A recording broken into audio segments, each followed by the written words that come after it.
저는 설교 시간에 성경 말씀을 본문으로 성경에 관한 설교를 열심히 하겠다.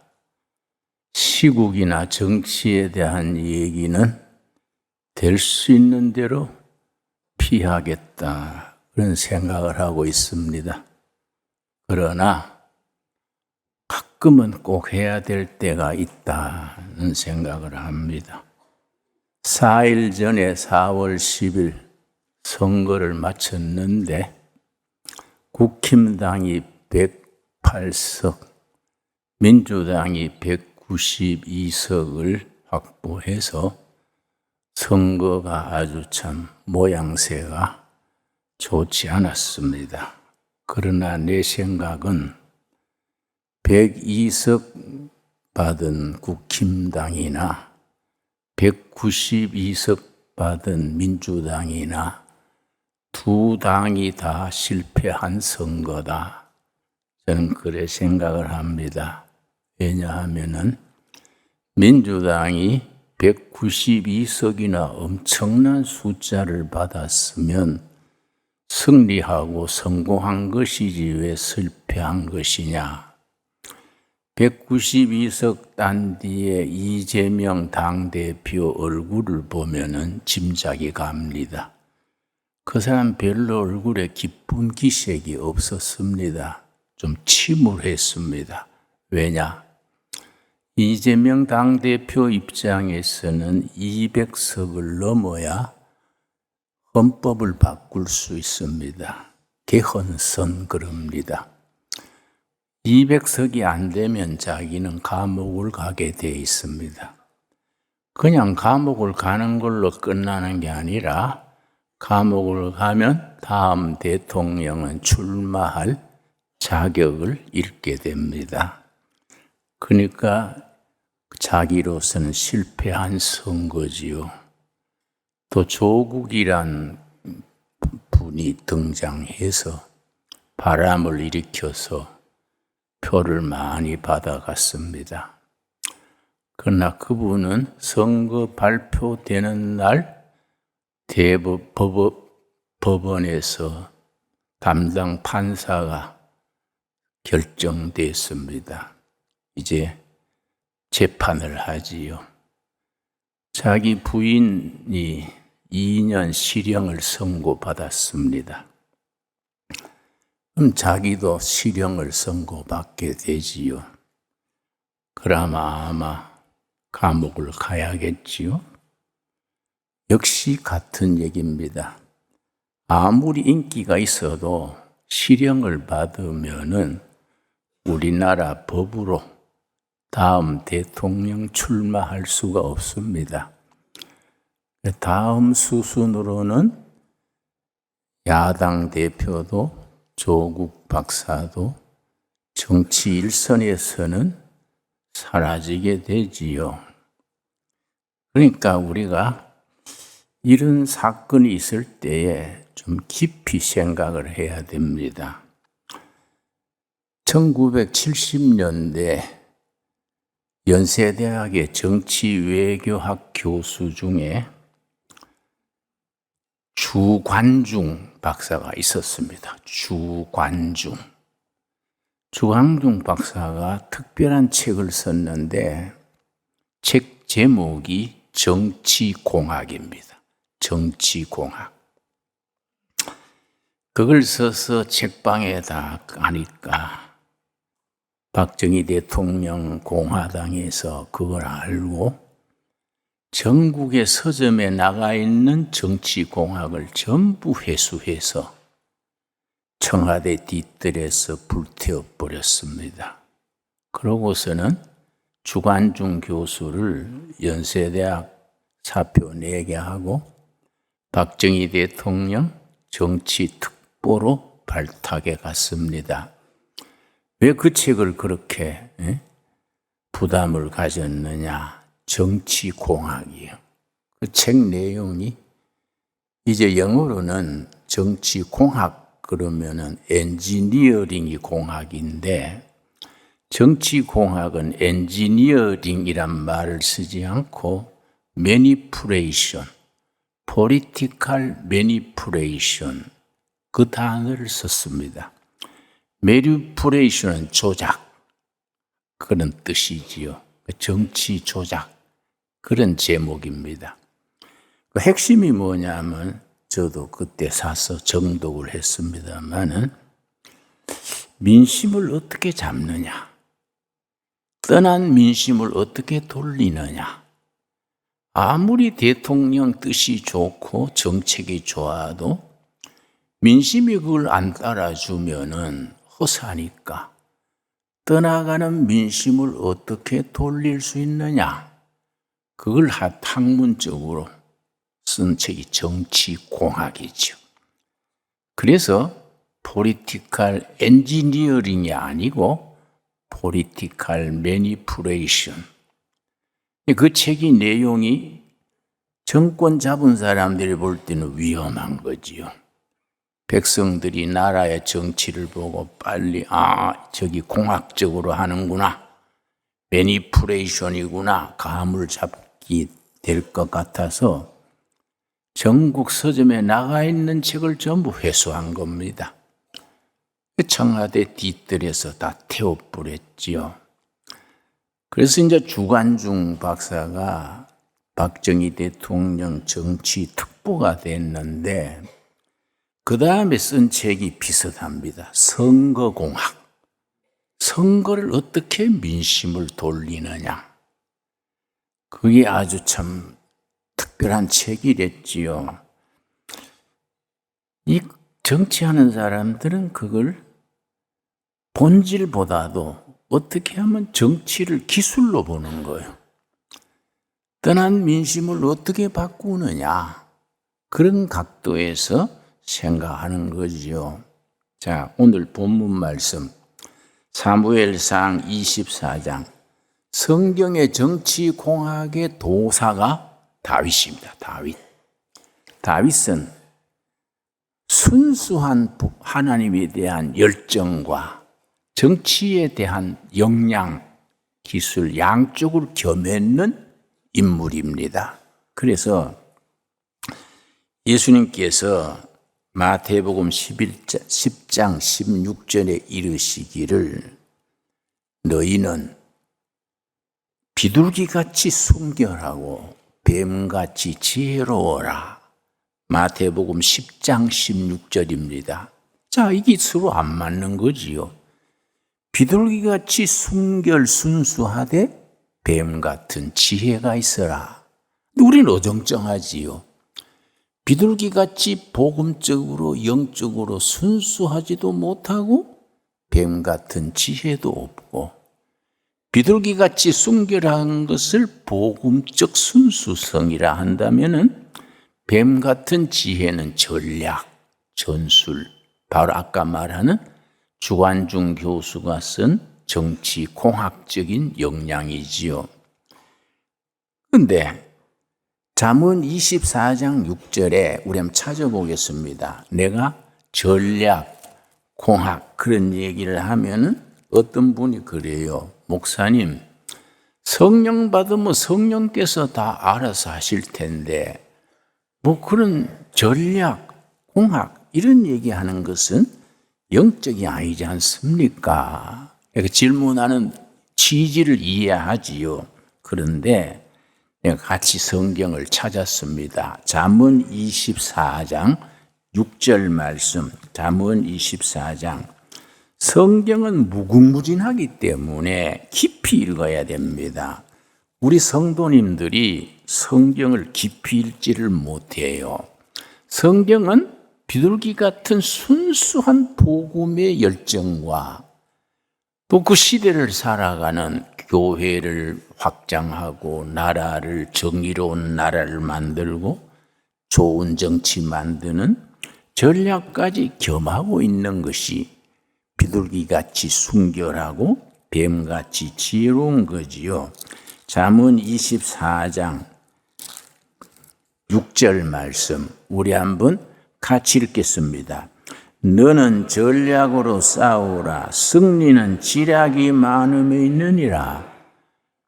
그래서 나한테 왜 목사님은 전략 얘기를 자주 하십니까? 그러길래 성경을 얘기하는 거다, 성경. 잠언 24장 6절에 전략으로 싸워라. 지략은 여러 사람이 기도하고 합해서 나온 전략을 지략이라고 그럽니다.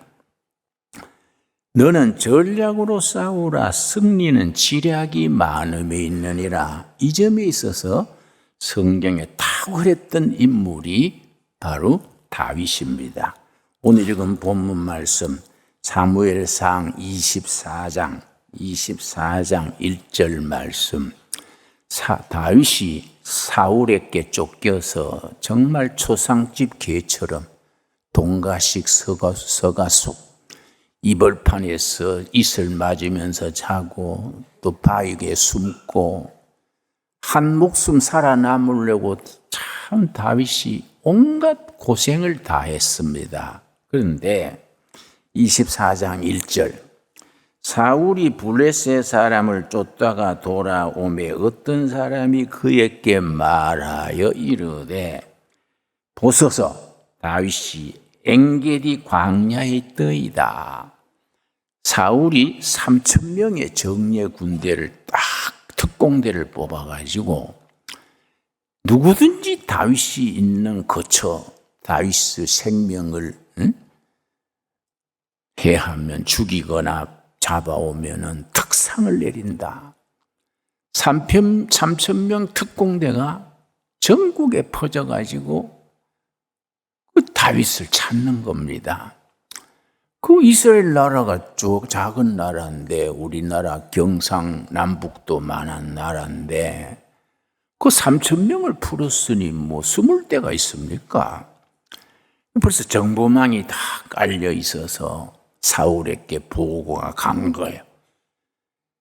찾으시는 다윗이 엔게디 광야에 있습니다. 국경 지방에 먹을 건 없고 숨을 곳도 없는 황무지 사막 같은 거기에 엔게디 광야에 있습니다. 그러니까 사울이 자기 직속 3,000명을 거느리고 엔게디 광야로 다윗을 잡으러 갔습니다. 그런데 2절 말씀, 3절 말씀 2절 사울이 온 이스라엘에서 택한 사람 3,000명을 거느리고 다윗과 그의 사람들을 찾으러 들염소 바위로 갈새.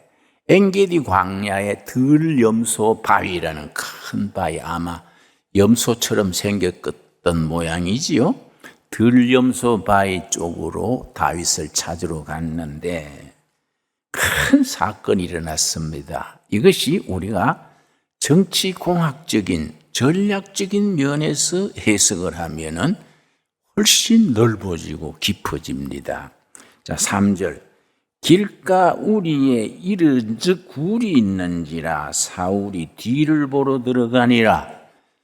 염소바위 옆에 사울이 용변 볼 생각이 나서 그 굴이 하나 있길래 굴에 들어갔습니다. 자기 호위병들은 굴 앞에 섰고 아무리 호위병이지만은 뭐 용변 보는 데까지 따라오겠습니까? 그것을 지키고 사울은 굴에 들어갔는데 그 굴이 다윗이 숨어있는 굴이요. 다윗과 그의 일행이 그 숨 죽이고 잡히면 전멸당하는 거예요. 그 숨을 죽이고 있는데 그 굴에 사울이 들어온 겁니다. 용변 보러. 그랬더니 다윗의 부하들이 때는 왔습니다. 대박입니다. 대박. 우리식으로 말하자면 뭐 그 사람들이 대박이라 했겠습니까? 말하자면 하나님이 붙여주는 겁니다. 용변 보고 있으니까 등에 칼 한번 찌르면 죽는 거지요. 없앱시다. 하나님이 주신 기회입니다. 그러니까 다윗이 안 그러는 거예요. 생각이 다른 겁니다. 생각이. 차원이 다르죠. 차원이. 조용히 뒤로 가가지고 사윗이 옷자락을 칼로 베었습니다. 외투 옷자락을 베고서는 그냥 보냈습니다. 다윗의 신하들이 아쉬워했지요. 왜 기회가 왔는데 그냥 보냅니까? 안타까워했겠지요.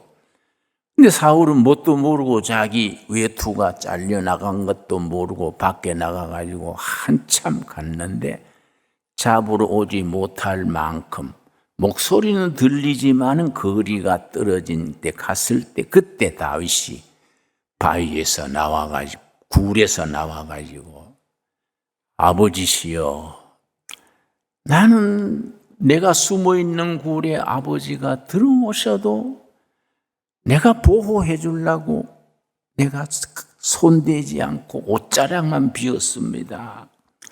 옷자락을 들고선 흔드는 거예요. 보십시오. 폐하의 이 옷자락입니다. 내가 이렇게 옷자락을 베면서도 생명의 손끝 하나 안 대고 돌려보냈습니다. 그런데 이렇게 충성스러운 나를 왜 그렇게 못 죽여서 안달입니까? 그러니까 이 사울이요, 조울증 있는 사람이요. 조울증. 좋을 때는 막 천하가 내가 다가 이 조증이요. 우울증은 막 죽어버리고 싶은 이 조울증입니다. 우울증보다 더 증세가 심하지요. 조울증 있는 사람이라 다윗의 그 말을 듣고서는 양심이 찔리고 감동해가지고 내 아들 다윗아, 내가 잘못했다. 너는 나를 이렇게 아버지처럼 모시는데 내가 속이 좁아가지고 너를 없앨라 했구나.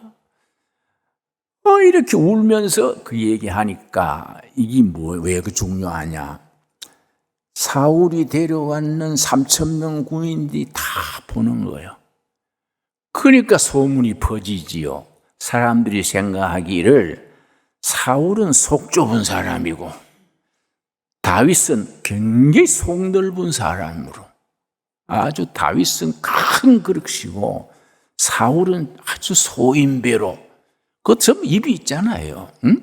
입에서 입으로 퍼지는 겁니다. 그걸 유비통신 그래요. 입에서 입으로. 3,000명이 그걸 봤으니까 이야, 다윗은 위대하구나. 속으로는 땀만 먹는 겁니다. 저런 사람이 이 나라의 왕이 되면은 백성들이 안 좋겠냐. 우리 대장 사울은 너무 속이 좁아. 다 생각하지요. 또 자기 마을에 가서 그 얘기하지요. 그런데 이게 다윗이 이걸 정치공학 그래요. 왜 그렇습니까? 자기 부하들이 말하는 대로 그 안에서 죽였으면은 사울은 죽였지만은 밖에는 특공대가 3,000명 있지 않습니까? 3,000명이 기다리다가 왕이 나오지 않으면 돌아볼 거 아닙니까? 돌아보니까 다윗한테 왕이 죽어 있거든요. 그럼 3,000명이 에워싸가지고 굴 속에 있는 사람 전멸하는 거이지요. 그럼 목이 뭡니까? 의사가 수술은 잘 했는데 환자가 숨을 안 쉬는 것과 같지요? 사울은 죽였는데 자기 다 죽는 거예요. 다윗은 차원이 달라요. 내가 옷자락만 베고 살려보내면은 이걸 가지고 민심을 나한테로 돌릴 수 있는 찬스다. 머리가 돌아가는 거예요. 그렇지요? 자기 신하들은 그릇이 안 돼. 찬스입니다. 이때 처리합시다. 이 다윗의 정치공학이라고 그럽니다. 다윗이 그런 수준의 사람이요. 그런데 사무엘상 사무엘하를 읽으면은 다윗이 왜 위대한 사람이냐? 건수가 있을 때마다 다윗은 먼저 하나님에게 묻습니다. 하나님한테 먼저 묻고, 하나님, 지금 내가 어렵습니다. 어떻게 해야 될까요? 기도해서 응답받은 대로 움직이는 겁니다. 다윗이 여호와께 물어가로되, 이 계속 나옵니다. 이 다윗의 영성이지요. 적은 일, 큰 일, 그때마다 하나님께 기도로 묻고 영감을 가지고 행동하고, 매사에 그렇게 지혜롭게 그렇게 활동을 했는데 그 사울을 살려보낸 것이 나중에 다윗이 사울 이후에 다윗 왕이 돼서 왕중왕이 되는 비결이지요. 이걸 정치공학이라 그래요. 우리 역사상에 정치공학을 잘 써먹은 사람이 둘이 있습니다. 하나는 나쁜 사람 스탈린이었어. 히틀러. 히틀러는요, 정치공학의 도사입니다. 도사. 민심을 사로잡기 위해서. 여러분, 히틀러가 독재해가지고 정권 잡은 게 아닙니다. 민주주의 투표를 해가지고 당선된 게 히틀러입니다. 당선된 뒤에 정치공학적으로 다 민심을 조작하고 이끌어가가지고 히틀러가 된 거지요. 그건 아주 나쁘게 쓴 거지요. 정치공학을 좋은 방향으로 잘 쓴 사람은 깐디입니다. 깐디. 깐디는 키도 자그마한 사람이 옷도 맨날 내복 같은 옷 입고 그래 다니던 사람 아닙니까? 그러나 인도인을 전체를 움직인 거지요. 나중에 문제 생겨가지고 반대, 찬성, 여당, 야당 막 다투는 겁니다. 지금 여당, 야당 다투면은 깐디는 어떻게 하느냐? 금식하는 거예요. 이 나라가 혼란스러우니 내가 금식하겠습니다. 여야가 서로 손잡고 하나가 될 때까지 금식하겠습니다. 금식을 선포하는 거예요. 그러면은 금식 열흘, 금식 보름, 신문에 계속 나오는 겁니다. 그럼 국민들이 금식 20일 이래 나가면은 국민들이 걱정이 돼가 저 나쁜 놈들 때문에 우리 깐디 어른 죽게 됐다. 너 회개 안 하면 다 뒤집는다. 국민들이 데모하고 와글와글 하니까 여당 야당 할 수 없이 굽혀가지고 서로 손잡는 거예요. 손잡고 해결이 되면 슬그머니 금식을 푸는 겁니다. 23일 만에 금식 풀고. 그러니까 금식해가지고 나라 여론을 통일시키는 거이지요. 이게 깐디의 정치공학이지요. 선한 사람이 쓰면은 선한 방향으로 나가고, 히틀러 같은, 스탈린 같은, 북한의 김정은 같은 못된 사람들이 쓰면은 나쁜 방법이 되지요. 그러니까 정치공학이란 자체는 우리가 성령의 사람들이 비둘기같이 순수한 신앙심과 뛰어난 전략을 가지고 이 시대를 살아가는 지혜가 돼야 되지요. 여러분, 이번 선거 얘기합시다. 짧게만 얘기하겠습니다. 선거하기 3주 전에는 우리 국힘당이 유리했지요. 그때 45대 33 유리했는데 2주 만에 뒤집어졌지요. 근데 내가 가만히 볼 때 참 보면서 답답해요. 우리 민주당은요, 정치의 도사들이요. 정치공학에 밝은 거예요. 이걸 어떻게 하면 뒤집는다. 어떻게 하면 이길 수 있다. 그래가지고 막판에 뒤집어졌지 않습니까? 지금은 또 찍은 사람들이 후회하지요. 아이고, 내가 잘못 찍었구나. 그런데 벌써 차는 지나갔지요. 그런데 우리 국힘당 한동훈이나 윤석열 대통령이나 아마추어예요. 검사 오래 하다가 선거판에 나오니까 깐디 같은 그런 선하게 쓰는 정치공학적인 게 약한 거이지요. 참 아까운 일이요. 그래서 내가 대구에 도태우라는 아주 좋은 후보자가 있었는데 아주 야당하고 투쟁 잘하고 서울 법대 나와가지고 내가 아끼는 젊은 변호사인데 저런 사람이 국회에 나가가지고 큰 일을 할 텐데 그랬는데 한 10년 전에 광주 사태에 대해서 뭘 한마디 했는데 그걸 트집 잡아가지고 공천했다가 취소해 버렸어요. 그 내가 그런 사람은 살려가지고 국회에 들여보내야 되는데 한동훈이 그 대표로서 그걸 살려야지 왜 공천했다가 취소하냐. 뭐 이상하다. 이래 되면 선거판이 기초가 흔들리는데 그 의사 뭐 있지 않습니까? 의사. 그래서 나는 윤 대통령이 참 좋은 대통령입니다. 윤 대통령이 정말로 국위도 선양하고 국가를 위해서 밤낮으로 뭐 일을 많이 해요. 참 우리나라 좋은 대통령들이 있었습니다. 초대 건국 대통령 이승만, 경제안보 대통령 박정희, 또 우리 이명박 대통령도 너무 국민들이 과소평가해요. 이명박 대통령이 돼가지고 국가 위신을 높이고 2008년에 경제 위기가 왔을 때 일본도 미국도 다 흔들렸는데 이명박 대통령이 2008년 경제 위기를 잘 극복했어요. 근데 그걸 국민들이 안 알아줘. 그래서 내가 이 장로님 그거 좀 PR을 하셔야지. 그런 걸 좀 신문, 방송, 공무원 다 있는데 국민들한테 그런 공로를 좀 PR을 하셔야지. 왜 가만 계십니까? 내 청와대 예배 보러 갔다가 답답해서 그 말을 했더니 이 장로님이 참 순수해요.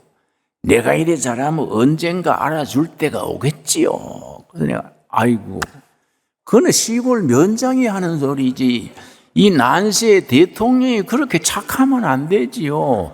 PR을 해야지요. PR이 뭡니까? 피가 나도록 알리는 게 PR인데. 그래서 내가 이러면 큰 일자라고 평가를 못 받는 거예요. 아마 때가 되면은 이명박 대통령 업적도 모두 국민이 알게 될 날이 올 줄로 내가 압니다. 자, 그런 얘기는 그만하고 너무 깊이 들어가면 또 벗어나니까 우리는 뭐냐? 비둘기같이 순결하고 뱀같이 지혜로워라. 여러분 아멘 하시지요? 너희는 전략을 가지고 싸워라. 승리는 여러 사람이 합심 기도하고 합심 의논하고 합심해서 전략을 펼쳐나갈 때 승리는 오는 것이다. 그걸 지략거려 지략. 전략으로 싸우라. 승리는 지략이 많음에 있느니라. 지략이 뭐라고요? 여러 사람이 합심해서 의논하고 만들어가는 전략이 지략입니다. 그러니까 모여서 의논해야 돼요. 나는 우리 신광두레교회 3년 전에 시작할 때 우리 신광교회 빚이 몇십억 거의 100억 가까이 80억 넘어가지고 그 이상해요. 사이비 교단들이 돈이 많아. 신천지에서 100억을 딱 들고 기다리는 거예요. 근데 그 소식 듣고 이거 안 되겠다. 우리 교단에 이 참 귀하게 지은 교회가 신천지로 넘어가서 되겠냐. 그래서 우리 노회에서 날 찾아왔어요. 나하고 우리 최 목사님 찾아와서 두레교에서 맡아주십시오. 그럼 모두 반대요. 빚이 100억 가까운데 그거 받아가지고 두레빚하고 이거 합치면 100억이 넘는데 그래서 이 사람들아 100억 쳐다보면 깜깜하지? 예수님 바라봐라. 응? 자꾸 100억 그러지 마라. 우리가 믿음으로 하나 되면 전략으로 바로 나가면 그건 눈 녹듯이 녹는다. 그래서 이걸 합쳤는데 벌써 몇십억 갚았지요? 이번에 또 우리 재정부가 참 잘해요. 그 은행에 이자 7%, 8% 나가던 걸 잘 머리를 써가지고 뱀 같은 지혜를 써가지고 5% 낮췄더라고요. 우리 재정부 위에서 박수 한번 쳐줍시다. 재정부에. 그래서 내가 그 소식 듣고 내가 기뻤어요. 머리를 써야 돼. 여러분 머리가 왜 있습니까? 머리가 장식품이 아닙니다. 이게 머리가 구색 맞추려고 위에 있는 게 아닙니다. 머리를 써가지고 온몸을 잘 움직여라. 여러분 내가 다윗의 정치 공학 그러니까 뭐 정치 얘기로 들으면 안 됩니다. 신앙 얘기고 성경 말씀입니다. 이 말씀이 우리 삶의 등불이 되고 인도자가 되어서 나는 여러분 우리나라 미래를 굉장히 밝게 봅니다. 불행 중 다행히 북한이 죽을 수기 때문에 친중 주사파 무슨 파 꼼짝 못해요. 북한이 워낙 망가지니까. 그런데 우리가 한동훈 위원장이 열심히 일했는데 내가 좀 쓴소리 하기는 미안하지만은 서울에 무슨 구입니까? 서울에 그것은 마포을인가 거기에 추천을 누구를 했느냐 하면은 그 사람이 이름이 아마 함윤경이라는 사람 추천을 했어요. 그 이제 우리 대통령 한동훈 위원장이 그 팀에서 추천을 했는데 이 사람이 부산 문화관 방화 사건의 주범이요. 부산 방화 사건에 불을 찔러가지고 그때 경찰 6명이 복도에서 타 죽었습니다. 기름을 확 뿌려놓고 불 지르니까 진압하러 가던 경찰, 그 순진한 경찰 6명이 타 죽었는데 그걸 이제 자기가 전향, 컨버트 그래요. 전향했다고 해서 운동권에서 이제 좌측에서 우파로 넘어왔다 해서 국힘당의 후보로 왔겠지요. 자기 소개문을 읽고 깜짝 놀랐습니다. 마포울 구역에 뿌렸는 자기 소개문에 나는 부산 미 문화원 방화 사건의 주범이다. 그걸 자랑했어요. 자랑해서. 그랬더니 마포울 노인들이 인마 이거 환장한 놈 아니라 떨어져 버리지요. 그렇지요? 그러니까 우리가 비둘기같이 순결하되 병 같은 지혜가 있어야 돼.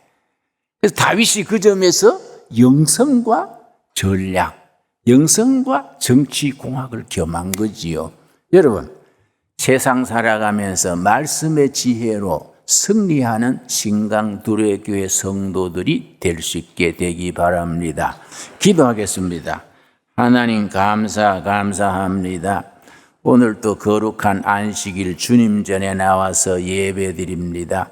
나라 사정이 사람들 보기에 뒤숭숭하고 염려되지만은 하나님의 섭리로 좋은 역사로 나아가는 줄 믿습니다. 우리가 가까운 시일에 통일한국이 되어서 대한민국 헌법으로 통일을 이루어서 남북 통일된 한국이 세계에 으뚝 솟는 선진국으로 나아가게 될 줄로 믿습니다. 너희 믿음대로 될지어다 하였습니다. 너희는 전략으로 싸워라. 승리는 지략이 많음에 있느니라. 예수님께서 제자들에게 이르시기를 너희는 비둘기같이 순결하고 뱀같이 지혜로우라 하였습니다.